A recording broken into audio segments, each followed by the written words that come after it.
You are Comrade Ivan Ivanovich Privalov. In 1961, you were selected for the Shukovgrad Internaut Exploration Program SSSR.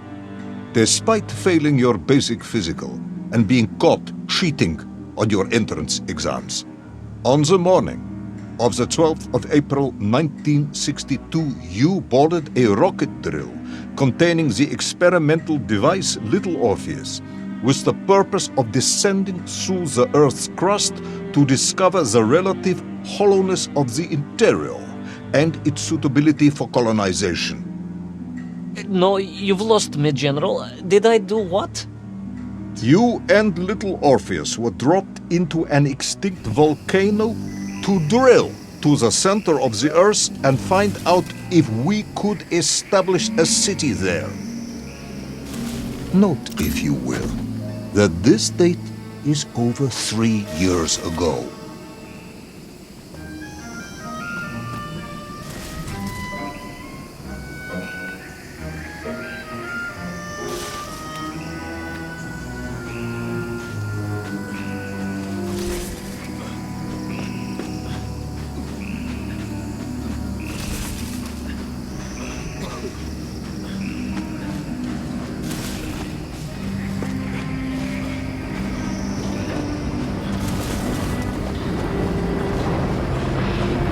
Ivan Ivanovich, can you describe Little Orpheus to me? Of course. It was large and round and had something of a disagreeable smell. I was referring to its technical specification. Well, General, I am no man of science, but it had this radio thing that I was supposed to use to let the surface know I had arrived, and some sort of battery wrapped in this lead box. But I was told to not touch anything under any circumstances, and I did notice the engineers who worked on it were quite a shifty bunch.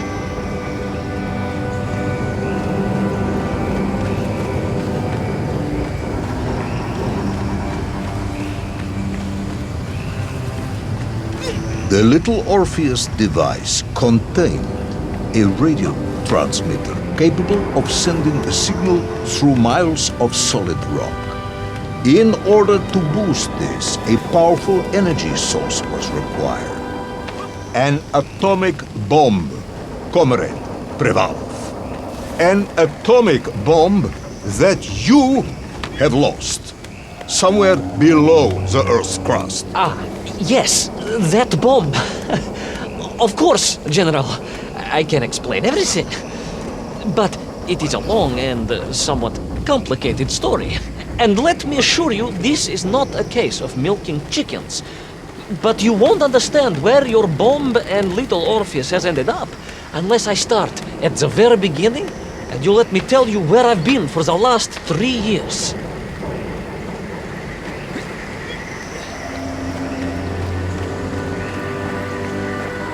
From the beginning, then. But this had better be good. Good, General. It's more than good. It's extraordinary. And it began like this.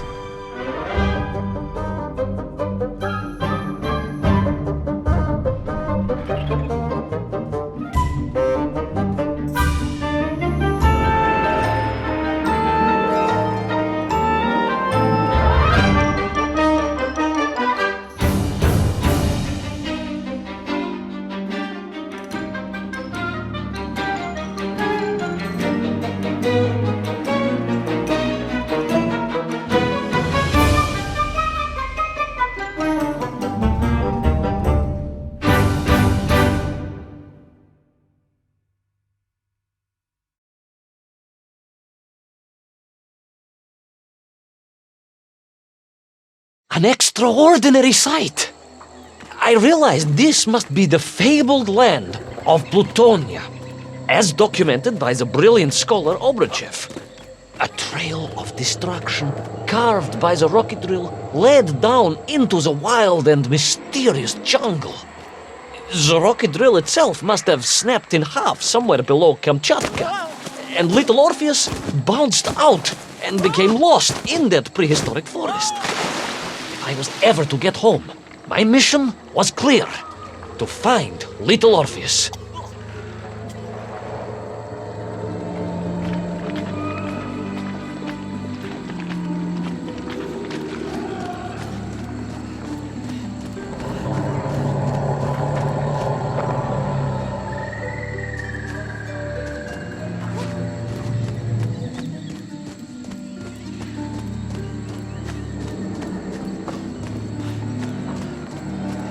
I steeled myself and plunged deeper into that prehistoric jungle where insects the size of dogs buzzed around. Dogs. What sort of dogs? I beg your pardon, General? Large dogs or small dogs? Big like an ovchanka or small like a barlonka? Does it really matter? Of course. Detail is all important. Овчарка then, General. The size of an овчарка. I find that very hard to believe. Would you find it easier if they were the size of a balanka? No. But I am enjoying your attempts to persuade me.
Another part of the rocket drill. But still no sign of little Orpheus.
Between the trees, I could see huge beasts, larger and more ancient than any known to our modern times.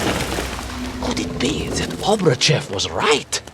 And deep below the Earth's surface, prehistoric monsters still roam freely. Yes, but little Orpheus.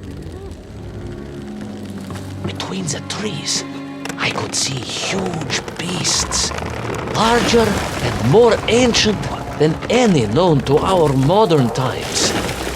Could it be that Obrachev was right? And deep below the Earth's surface, prehistoric monsters still roam freely. Yes, but little Orpheus.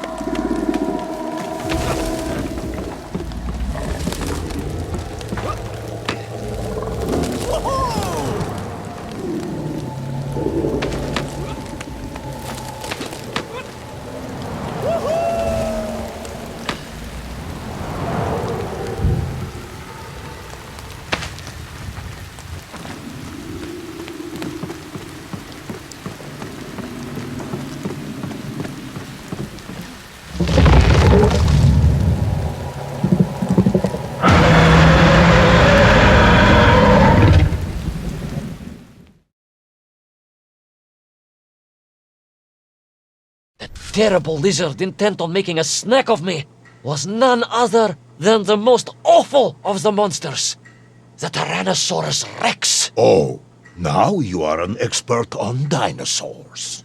Hardly an expert, General. Just educated by the best schools in the world, like all good socialists. And I remembered one crucial thing. I'm listening. Well, its greed is without bottom, its hunger is ferocious, but its brain is absolutely tiny. So, it can roar and roar as much as it likes, but it will never be a match for the sharpened mind of the good Soviet worker. All I needed was a plan to outwit the monster.